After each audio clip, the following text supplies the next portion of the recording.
ladies and gentlemen. We are the Rum Regret podcast. I am Andy Drake. Johanna Myers. Nate Tussey, and we drink and we know things. You can't, you don't, and you won't stop. It's a Rum Regret one-shot, everybody. Last of Us Season 2 has debuted, and we're going to walk through Episode 1, high points, low points, what we think might happen this season. First, so right now in the... Obviously, this is based off of a video game. This particular season is based off of part 2 of the video game. I have not gotten that far in the game. Nate, you're playing right now, correct? No, I stopped. Okay. I stopped playing it once. Yeah, so I played through the first one. Well, I guess I'll back up real quick. Okay. I did a similar thing to what we talked about earlier, where I played a few hours of it and then got stuck and rage quit the game. Yeah. And then this is episode 1. And then after the show, so I didn't really get much. I got the first, I don't know, third maybe of the show kind of revealed. Right. In my playtime, not even that actually, maybe a quarter. Yeah. And then loved the show so much, went back and played the game, and actually I'm kind of glad I did it that way because the game is so fucking good. Yeah. It would have been like a Ready Player One moment for me. Like, there's no way sure. this fucking show, like that kind of rage thing. Because there's no way they could live up to that. The game was so fucking perfect. Yeah. So in the D&D group, there's a couple fathers in that group that basically have already played through the game too. And we're like, man, if you're going to watch this one with your daughter, like you did the first one, you should probably play through the first couple hours because there's some shit. Sure. Like, okay. Yeah. I mean, she's seen like all of the teen horror stuff. We just watched Death of a Unicorn, which is insanely bloody. Like, Yeah. it's different, I guess. But anyway, so I played through the first couple hours of it, and I'm so pissed. The spoilers that I got dropped on me. It's like, guys, you really, you guys are pussies. Right. Yeah. Calling you out, Steve. Yeah. I love you, man. Right. Anyway, so yeah, no, I put it down immediately because I didn't want anything else to get spoiled. And episode 1 basically covers about a third of what I played through. Okay. So by all accounts, this season 2 only covers half of the second game. Okay. Which is why they already announced a season 3. A season 3. From what I've heard. Right. So we'll see what happens. Okay. And then this is a PlayStation exclusive, right? So Joe has no idea what we're talking about. No fucking clue. And because Naughty Dog hates Xbox. But I actually read into spoilers and I did the look. That? I'm like, where's the game different than I want to see how good they're doing you do it. that? Because Dude, I'm never gonna play the game. YouTube the cutscenes. Yeah, Watch the I cutscenes. watched Yeah, I YouTube watched them video back game to back. cutscenes. Yeah. So Okay. I'm Last of Us actually Part the 1 is on spoilery Steam, by the person way. where I'm like, I could tell you why it's different than the game, Yeah. but I'm not going to say anything because I don't want to. Yeah. I don't want to ruin your guys' experience with Last the of game. Us is on Steam, by the way. Just Okay. For non-PlayStation. For non-PlayStation people. Yeah, I had started the game. My PlayStation 4 was a bundled Last of Us PlayStation 4. So fancy. it was, yes. And so I'd gotten that, and I had gotten to a point, and you guys have played video games with me. I am a tank when we play stuff. Sneaking and subtlety are not that's not my MO in video games. Hey guys, there's some fucking zombies over here clicking around. What do we want to do? Where's my shotgun? Let me walk out in open and get these guys. Pew pew, So- pow pow. Yeah, so there's a lot of and that's why the Assassin's Creed, I've stayed kind of far away from the Assassin's Creed games because there's a lot of sneaking in those games. Same with The Last of Us. I got to a save point with very little life, got to a sneaking part where I spent at least 3 hours trying to get past 2 clickers, and I couldn't do it. Rage quit, haven't been back. But I'm in a similar spot where now I want to go back, and I think that I have matured as a gamer to where I can be rational if I need to hunker down and get to, really focus in on getting past. So I'm assuming you traded in your game though, right? I did. Okay, because the upgrade was free to the PS5 version. Okay. But you could probably get it for pretty cheap. I gotta check. So. Yeah, I gotta check and see. So yeah, we'll see. But without further ado, let's dig into season 2, episode 1 of The Last of Us. So I know that it starts with the very last scene of the last season where we're getting Ellie and Joel talking about, hey,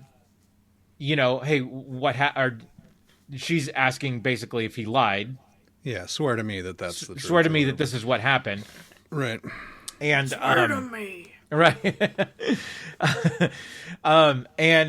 So we get that recap, and then immediately we get sent to the sort of the next of kin of who Joel took out at the hospital.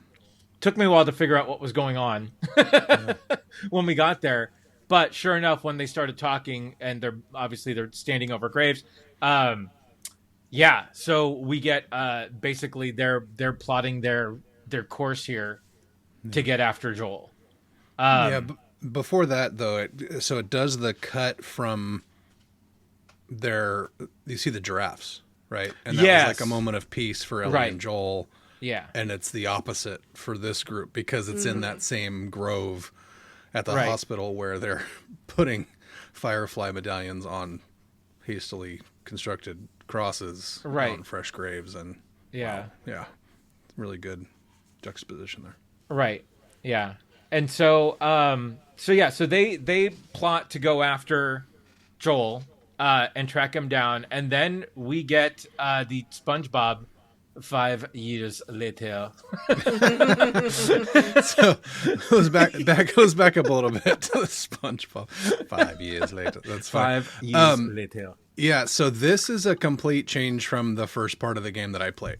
Okay. This scene doesn't happen. Right. So you don't find out who these people are or what their relationship is to whatever, and if they're fireflies or not, apparently until way later in the game. Which is past where I've been. So. Yeah, they in the explainer post episode they said that they decided to sort of let it be known sort of who these people are. It makes a lot of sense. Yeah. Story wise, yeah. Yeah. So then 5 years later, Joel is in therapy with Catherine O'Hara. Dude, oh my God. Schitt's Creek in Wyoming. Let's go. So, as somebody who knows Wyoming, right? I'm like, when they said Hoback, I'm like, I know where that is. Yeah. Like, yay. Where is it? And like, it's right outside of Jackson Hole. You go Hoback one direction or Moran Junction the other direction. Nice. So crystal clear for me. Right. Yeah. It's there's one road, dude. Yeah, no, I believe you. I saw the show. Yeah. That's funny. No, love the addition of Catherine O'Hara here. I think it's obviously she's amazing, sort of whatever she does, and she's pissed. Yeah. She's pissed at him. So apparently there was an off-screen murder of her husband. Yeah. Where he turned and had to get put down. Yeah. Which is why she says, I understand why you did it and whatever, but I'm still fucking pissed at you. Yeah. Kind of thing. So they're straight up drinking during the therapy session. Well, yeah, and he pays her in weed. Right. And she's like, what is this? Shaking stems. What am I in high school? Yeah. I love it. That's so awesome.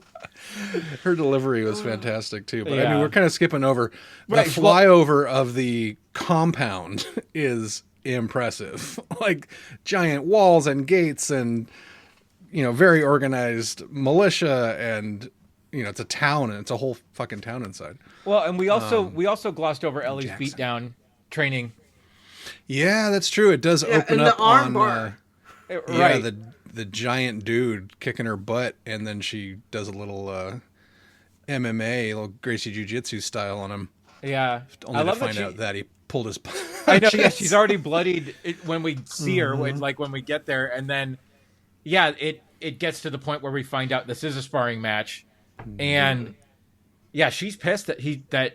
So obviously, she's carrying a lot from how Joel treated her, right? And so I obviously I feel like this is establishing that she just wants to be.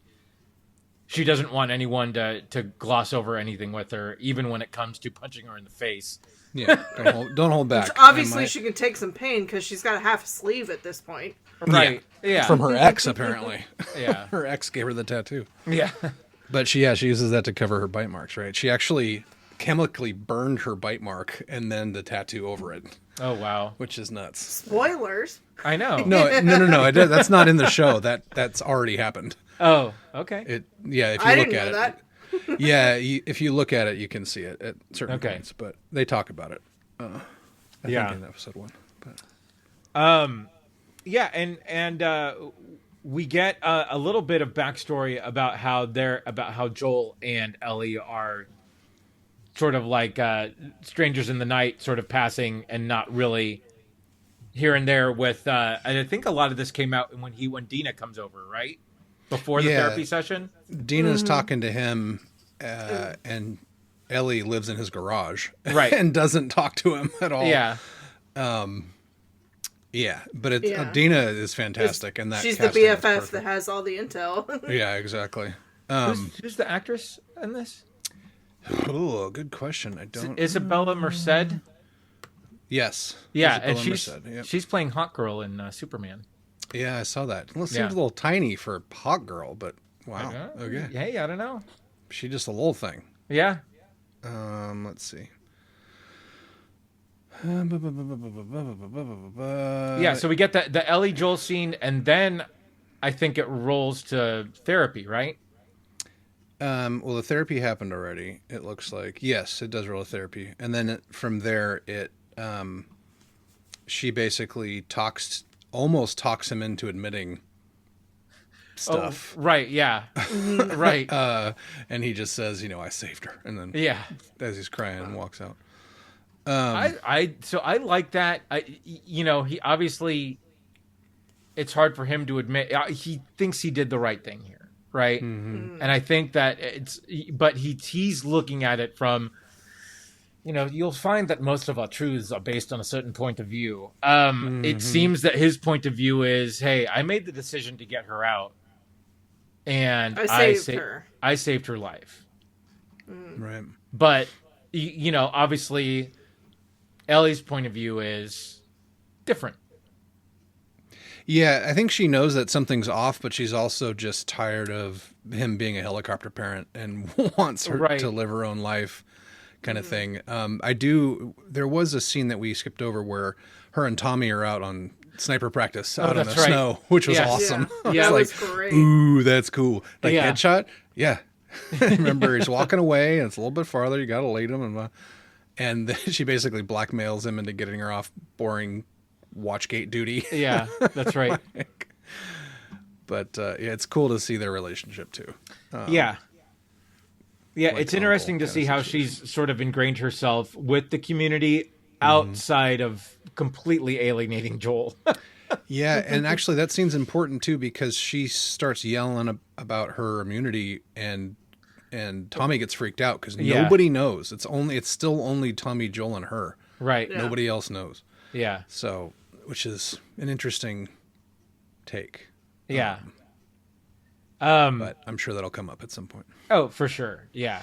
And but all while this is happening, everybody's talking about some party going on tonight, and we find out that it's New Year's Eve. New Year's Eve, yeah.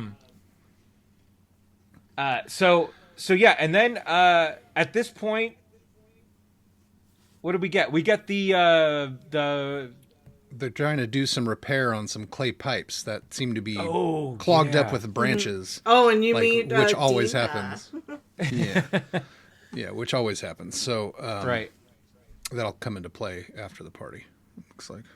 Right. That's you figured they would have found out that the pipes were clogged earlier? Yeah, I mean, clay pipes and roots have always been an issue. I think that's probably why it just comes to a head and they start digging it out, and that's what happens. But you don't break those open unless you have to. Oh, because that's it well, yeah, completely that's ruins true. it, right? Yeah. But it's cool the way that he's talking with Dina about it. Like, we'll just replace it with some PVC or whatever. Cut out Right. the bad bit. Like, these guys have a lot of shit now. When they couldn't scrounge for anything, he's literally he's replacing breakers on a panel.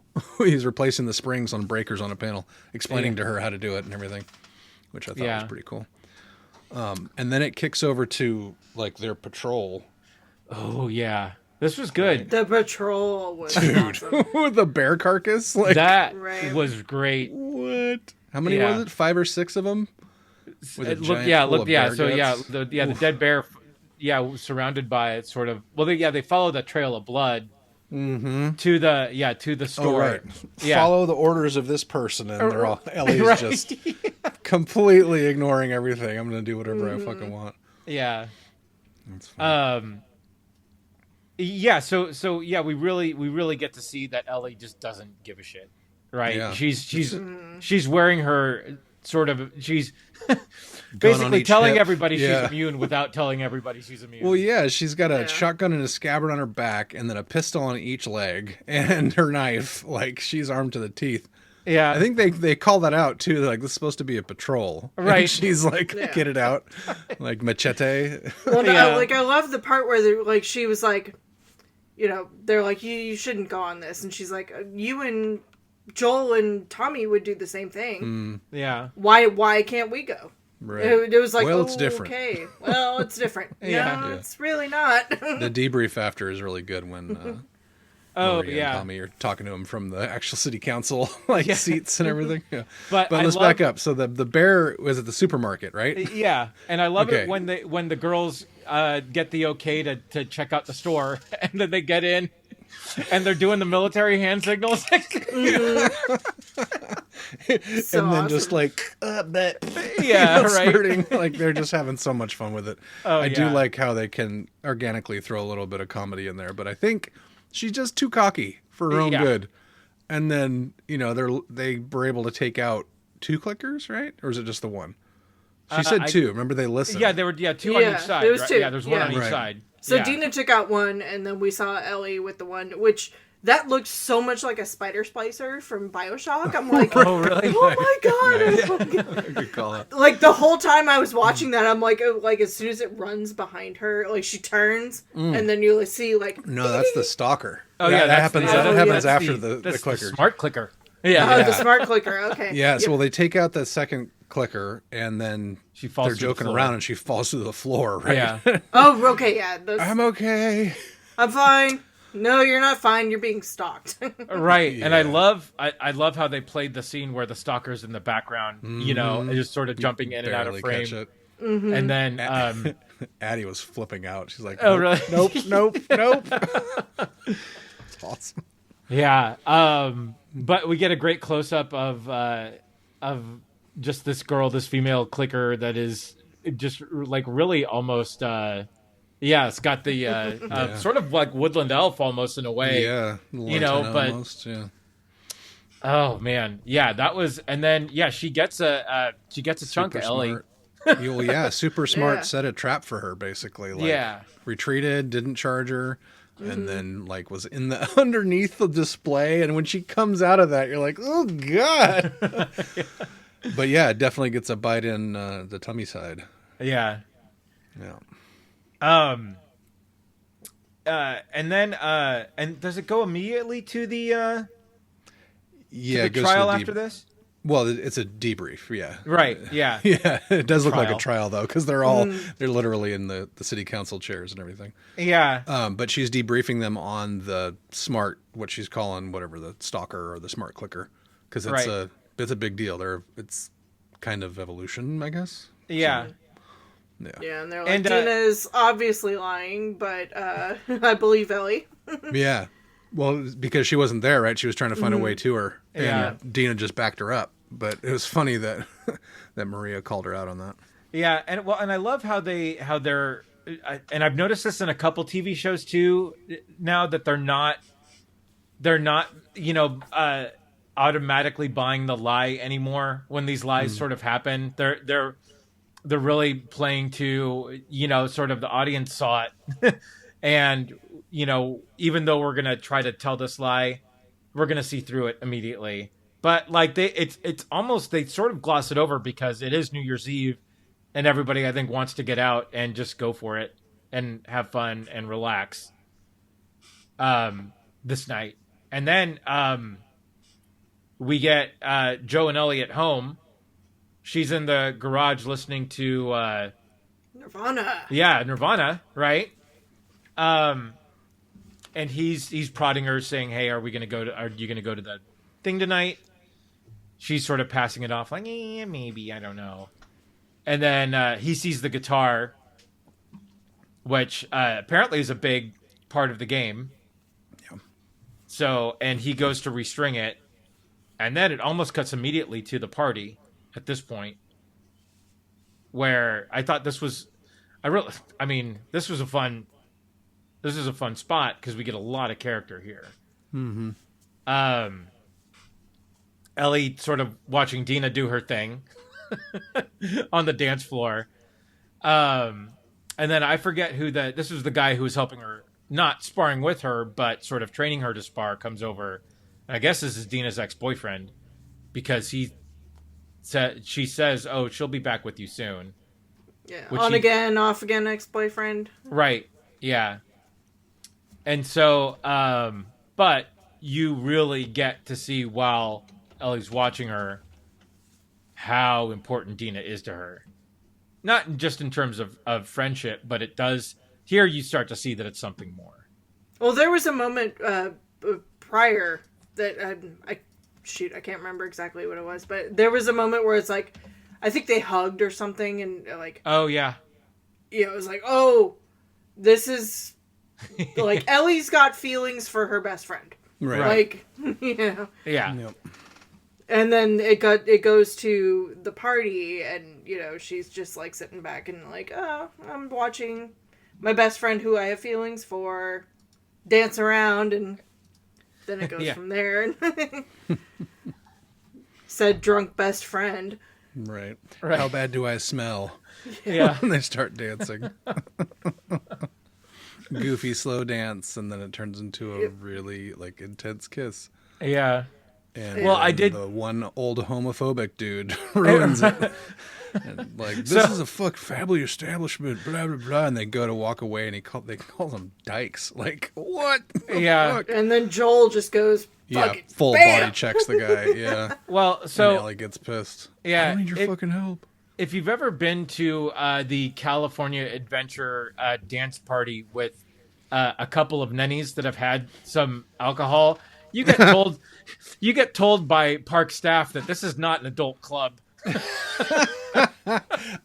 I believe you. Right. Shout out to the So immediately when that happened, sure. I turned to Jamie. I was like, "This is not an adult club." That's awesome. Whoops. And so and then as this guy's giving them a hard time, Joel comes over and just literally body checks this dude to the ground. Yeah. And Ellie gets pissed. Yep. In front of everybody. I don't need your fucking help. Yeah. Like, yeah. I mean, I would have done the same thing. So props. Yeah. And then it cuts to people running around with sparklers because it's New Year's Eve, and somebody drops a sparkler in front of the broken pipe, and then you see some shit twitch in response. Oh my god! Boars. And then immediately it cuts to the last scene where it's the same folks from the Grove with the giraffes at the beginning overlooking the valley, and they can see the lights of the town in the distance, and you're like, oh shit. Now we're coming for you, Joel. Yeah. Now I know it took them 5 years, right, to get there. Okay. And they're doing this in the middle of winter. Mm-hmm. They didn't look that put out. No, they're completely outfitted. They're completely kitted, kitted in gear, and so Yeah. they made a few stops, I'm assuming. Right. I guess They prepped. I guess the Annie Mountains didn't get raided. Yeah, right. There you go. Nice job. Right. Yeah, they found a Bass Pro Shop and Right. stocked up. Yeah, like I don't know. I don't know that we need to get their journey there. Obviously, I don't know that matters. I'm sure it'll pop up. I'm sure Probably it's probably going to be one of those jump back and forth kind of situations to show what they had to deal with to get there and make it even more intense and that kind of thing. So yeah. But yeah, no, that's the end of the episode, and I think it does an incredible job just sort of setting up the season and just sort of where we're headed this year. I love that. Again, and I saw this one take on obviously the day after these episodes come out. I watch a bunch of reaction videos. Yeah, obviously, same. Emergency Awesome is one of them. He does really great breakdowns. But there's another person that I watched that had a really interesting take on this, which is Grace Randolph. She's a movie reviewer. She does a lot of she reviews a lot of Marvel stuff, and she does like a box office breakdown every weekend as well. New York blonde-haired gal. Anyway, so her take on the Ellie thing was that she was ready to. I think she was ready to die, possibly in the hospital because she thought that was her purpose. I don't know. What do you guys think about that? Say that again? So she thinks that part of the reason why Ellie is so upset at Joel right now is that she felt that it was her destiny to die. Save humanity kind of in thing. The hospital to get studied for that purpose. And the fact that Joel sort of took that in his hand, got her out, is part of the reason why she's so upset. I thought that was an interesting take on this. Yeah, I mean, it wasn't clear that death was the thing until the flashbang went off and Joel woke up and they gave him the business. Like, she's going to save humanity, but she's going to give her life doing it. Right. I mean, we don't see any conversation with Ellie happening beforehand. Like, did they just put her under or keep her out from the flashbang, or did she actually have a conversation and give her consent and that kind of thing? So it could be a major reveal, and it's obviously going to be part of the season. So I mean, I just think she's just being a normal 19-year-old girl. Right. Who's they mentioned that too. Yeah, right? like as a girl, I can tell you, you know, like, rebelling against her father. Rebelling, God damn it. Yeah, and trying to find like the whole she's not helpless. She can she could shoot. She can do these things. Don't protect me. I'm capable, and I'm just because I'm a girl doesn't mean I'm not capable. Yep. Yeah. Well, and I think we got to remember too that they're not blood. Yeah. You know, and that's and again that's I think that's and they mentioned this during the therapy session where that they're both sort of in uncharted territory, right? And we did get the flashback of the opening scene of season 1, episode 1 with Joel losing his daughter. Right. Yeah. God, and so, yeah. And he's missing his daughter. She's, just trying to grow and be, you're not my dad. I'm just, let me be my own person. Right. So, and I mean, and, kids have no respect, I swear to God. Yeah. Fucking Nate, you're Gen dealing Alpha, with this whatever. right now. Right. Yeah, tell me about it, dude. Jesus. I'm sure Addie is full on, streaming this through her consciousness. Oh, really? Well, I guess I can do whatever I want. Yeah, don't pull your punches with her, Nate. Yeah, I don't. Yeah. Right. She kicks my ass. That's the problem. Yeah. And I mean, and that's the balance of being a parent, is knowing when to let go and when not to let go, when to step in and when not to step in. Yeah. And I was a really bad helicopter parent with Addie early on, and I cannot imagine in a post-apocalyptic zombie world, right? My stomach does flip-flops when she goes to a dance with her girlfriends. Oh, sure. Yeah. I know. Hey, yeah. Just tell her how to throw a solid punch and how to shoot a gun. Oh, she hit a kid in elementary school because he put her in a headlock, and I was proud of her. Right. So, yeah. You do. Yeah. You kiddo. She knows. Yeah. How did you guys feel about the setup for the rest of the season and just what episode 1 did? I can't fucking wait. I really wish I could binge this. Yeah.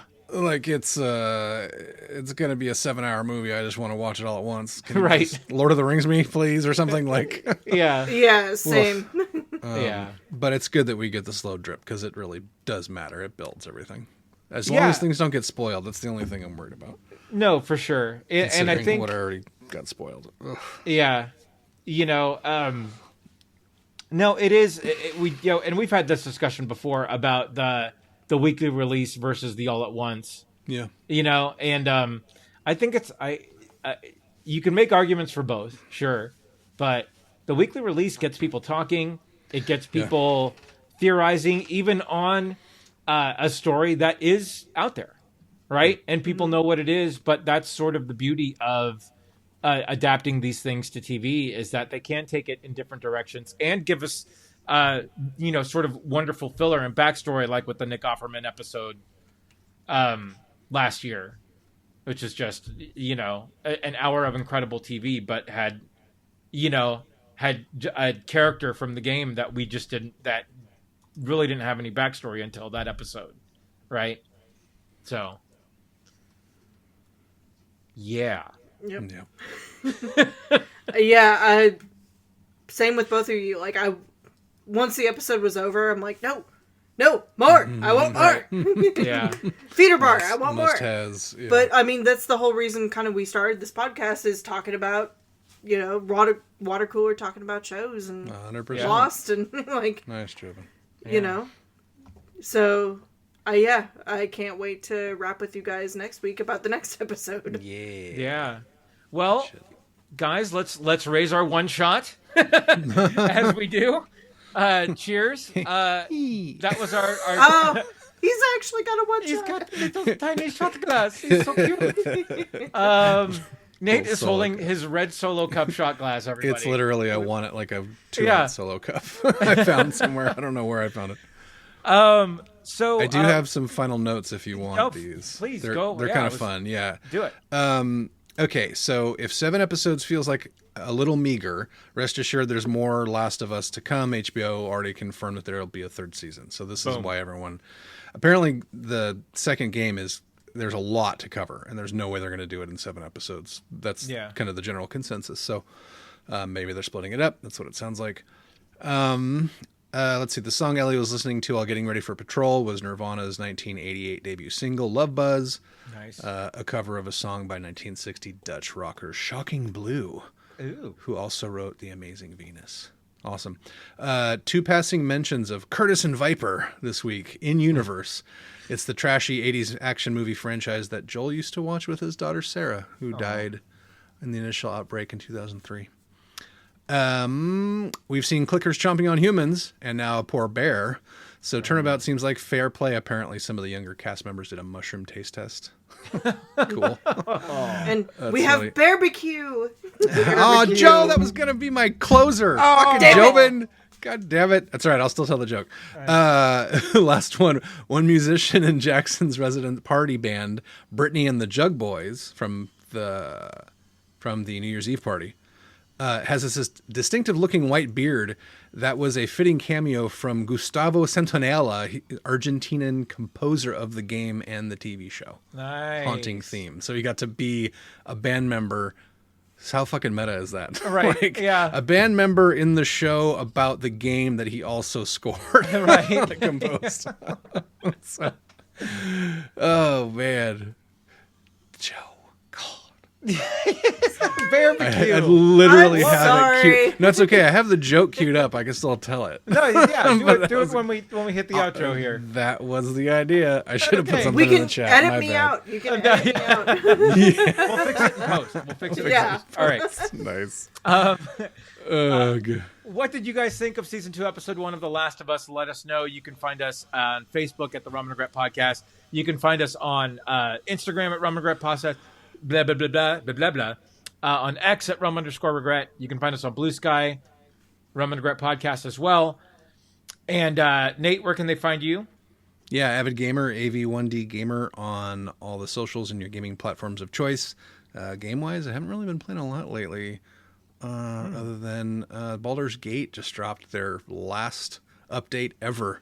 Yeah. With a bunch of new subclasses, so I've been playing that a little bit. Nice. That was a great teaser video, by the way. It was, right? That was really good. Super Yeah. good. Yeah, check it out. Yeah. Joe, where can they find you? At Joe Chickadee on the socials or at joechickadee.com. You can find me at Crazy Drake on Facebook, at Andrew Drake on X, and until the next time, we have spoken.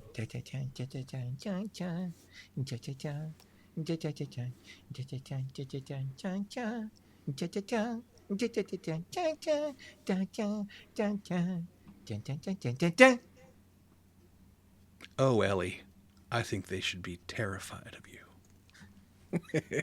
And back to the joke. What do you call a grizzly's ribs? Barbecue. Anyway. Hey, they look tasty. I'd eat some bear. Right. Good shit. Yeah, what's the 5-second rule in the post-apocalypse? That's true. Yeah. It 5-clicker rule. It is How long do you smoke a bear? Like, That's how true. long does it take? Right? I mean, Yeah. until you get it high, I guess. Oh, hey-o. Hey-o. Wham, wham. All right. Don't be mad at the dad for the dad jokes. Yes. Hey, I'll be here all week. Tip your waitress.